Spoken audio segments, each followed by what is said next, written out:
Hello, dear friends. Welcome to another Spiritist magazine program. Here we are with another article from one of the issues of the Spiritist magazine.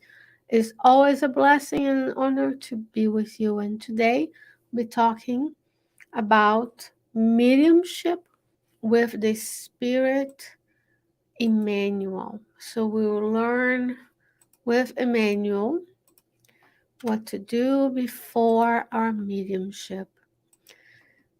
Before we get to this specific article, which is in the newest issue of the magazine, which is issue 62, I want to remind everyone that you can download the Spiritist magazine, the PDF version, by visiting spiritistmagazine.org.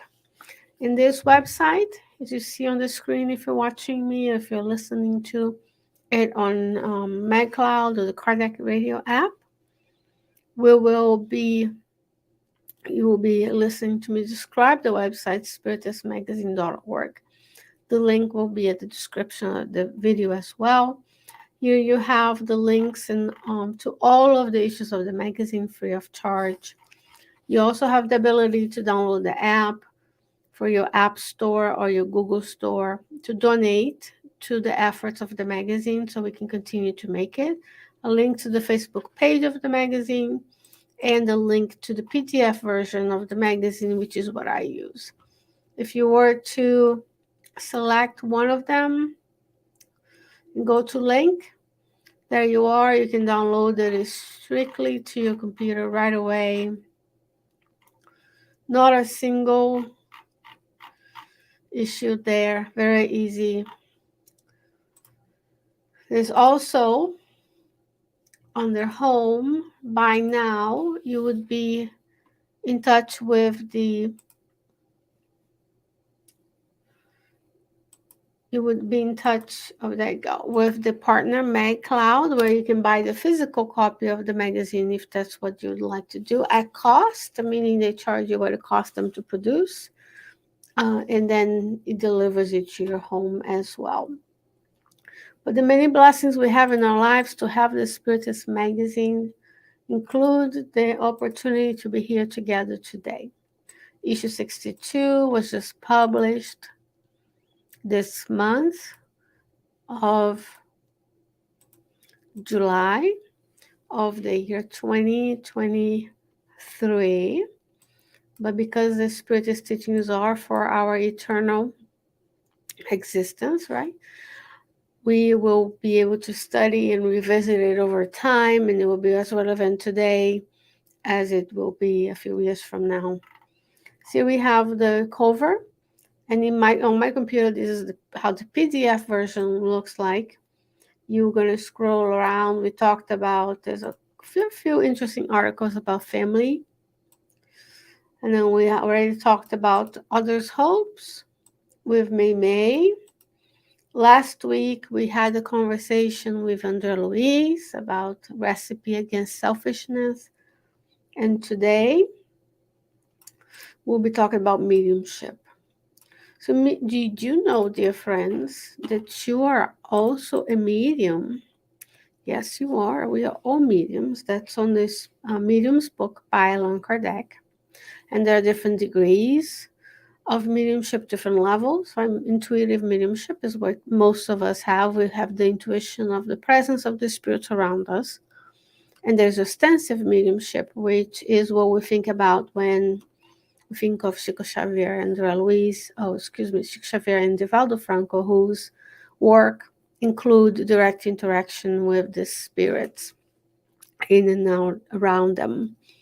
So when we talked about before mediumship, this article is not only for those who have ostensive mediumship, but that's for everyone, incarnate being who is here on the earth, who is constantly in the interaction between the two worlds. So it's very easy for us to see ourselves and how these teachings apply to our daily lives. I'm always going to be bringing it to you and I that we want these teachings to be relevant.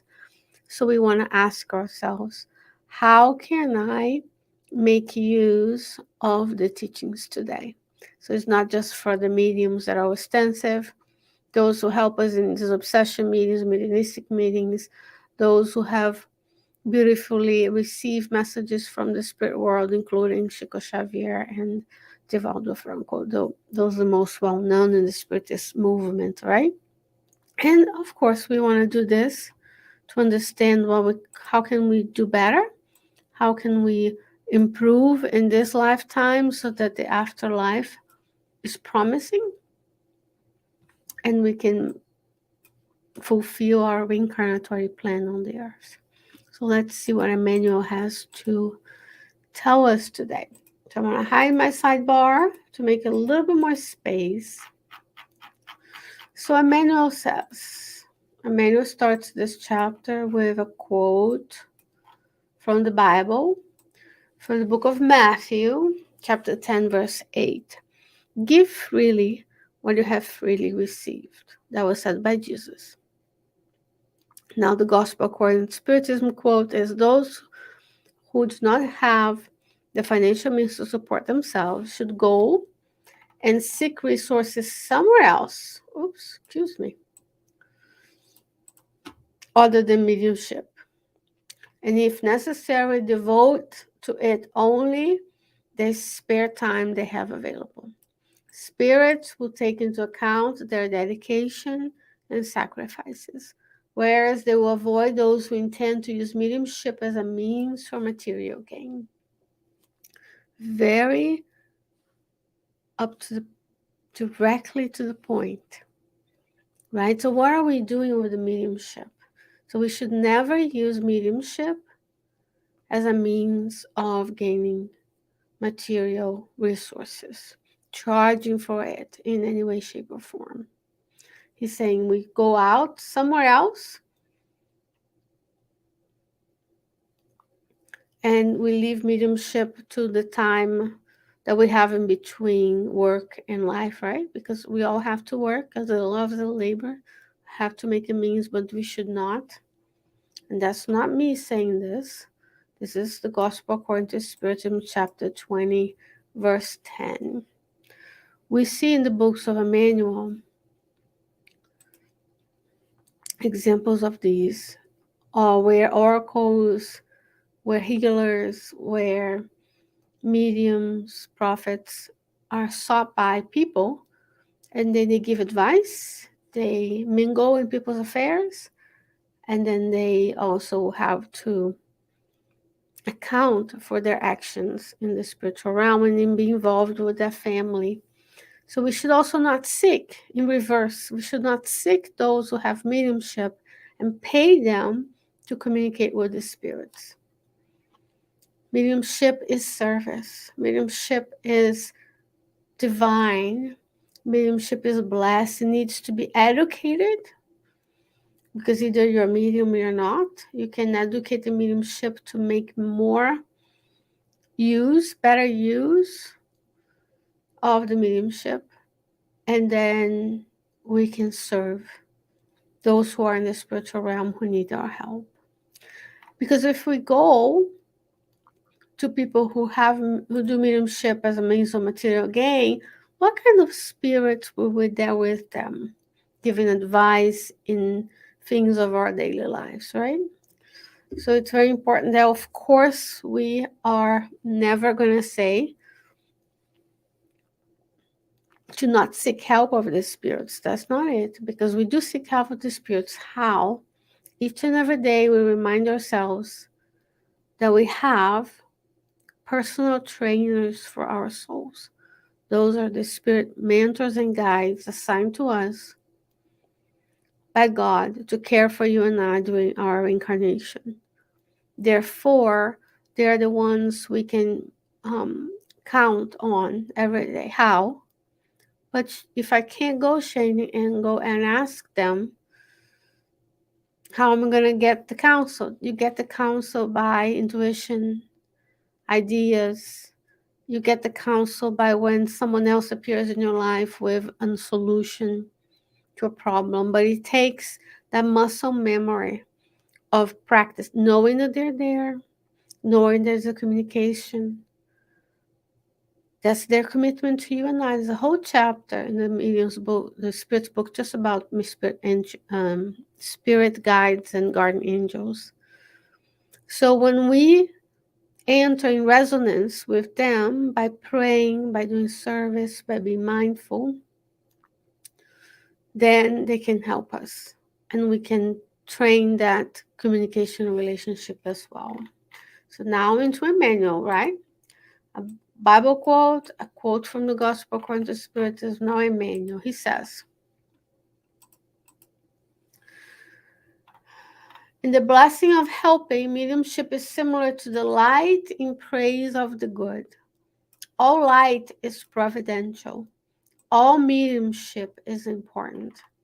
Let us reflect on the divine mission of the light, expressing it in diverse ways. So he says his own mediumship is important. So there's no such a thing as this medium writes he or she is better than that medium who is the psychography, which is writing, psychophony, which is speaking mediumship, or hearing mediumship, or seeing mediumship. There's no such a thing. Every type of mediumship serves a purpose, because nothing in nature is useless. Therefore, if God gave you or someone you know a type of mediumship, there's a use to that, for that in your life. And then he's going to talk about reflecting on the divine mission of the light. When we bring light, when we bring joy, that gives resources and providence to people. He said, we have light on top of towers showing sailors a safe route to lighthouses, on public roads for the benefit of all. Remember a time we didn't have lamps and electricity? We had lamps, but they were oil-based and some sort of animal fat-based. And then it was more difficult. Now we have public roads and lights and electricity and LEDs, and only God knows what's coming next in terms of technology. Then the light can shine and allow you and I to safely walk. At home, for private use, we're using light to illuminate the camera, the book we're reading, the magazine, to do our activities. On traffic signs to prevent disasters. Imagine, we talk about rules of the road, right? Nobody wants to follow rules, but discipline seems pleasant at a time, but yields a harvest of goodness. Imagine if you were driving, there were no rules, there were no traffic lights, and people just did whatever they wanted, it would be disaster. In schools, ensuring education, the children need light for their educational activity. In hospitals, helping the sick. In the humble lanterns, which help to travel away from home, flashlights, right? We have a storm, a hurricane or something, we can have flashlights. In the underground chambers, encourages the sweaty worker in the conquest of bread. Imagine those who harvest coal, for example. They work in the darkness, right? Or those who go underneath your crawl space in your house, they need light flashlights to see the foundation of your house, your mechanicals, so they can diagnose a problem, we can have a safe life.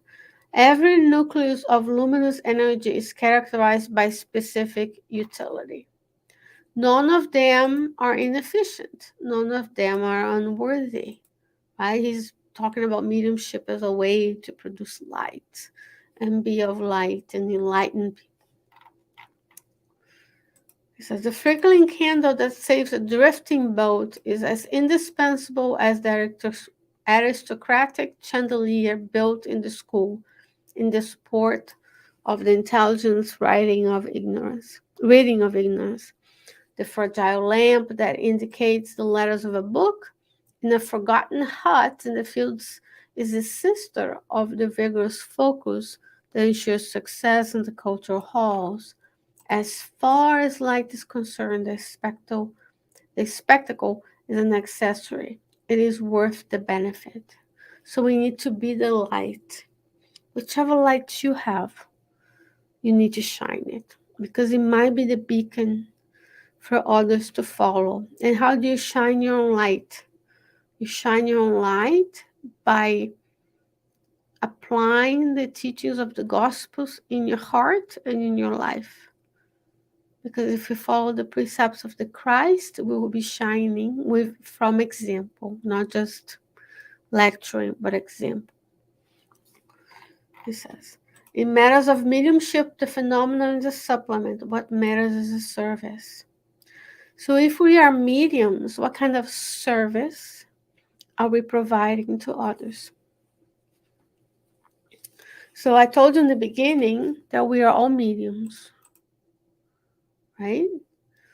Therefore, when you're writing a letter, people still do write letters.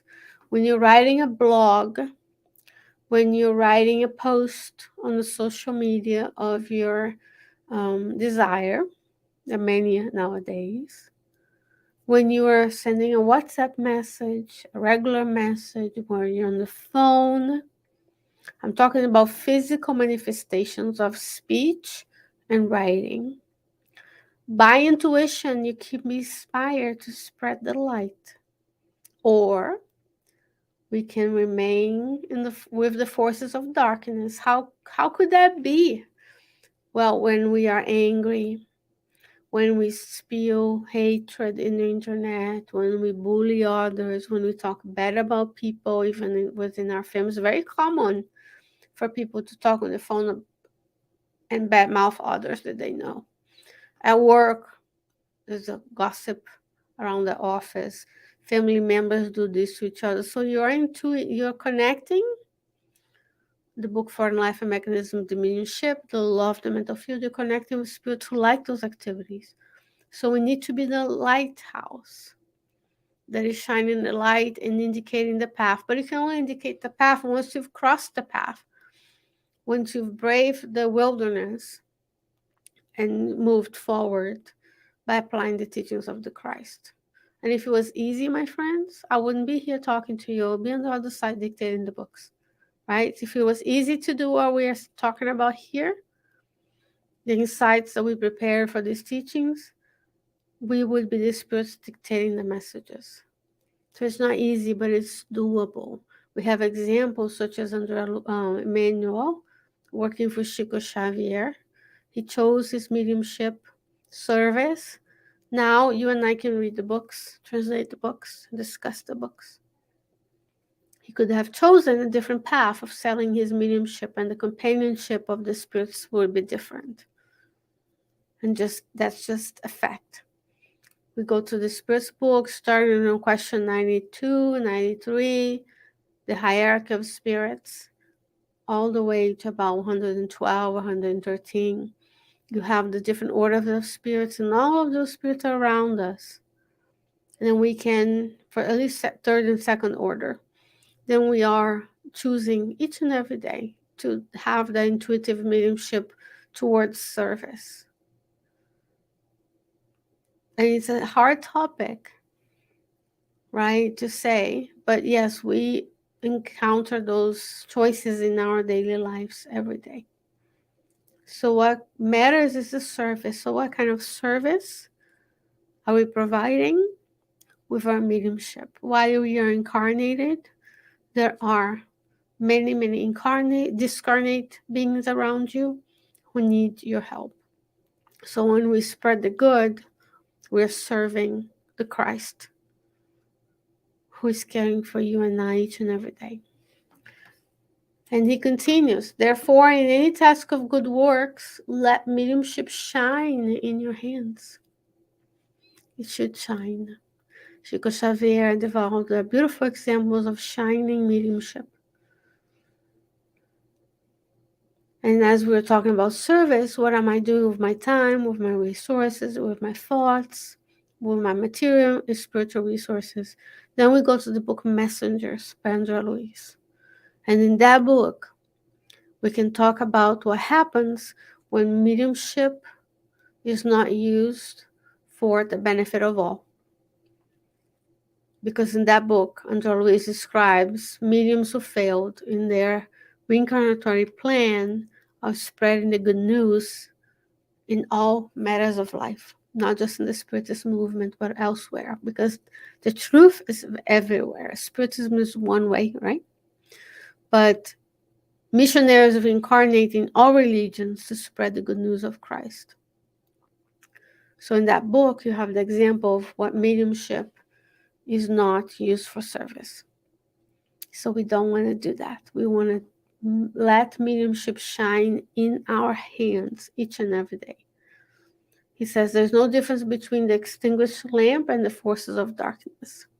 So, dear friends, this is from the book Esperança, Livro da Esperança, which is Book of Hope, by Emmanuel through Chico Xavier. And you can find this at Kardec Radio, in-depth study of the entire book by Kardec Radio.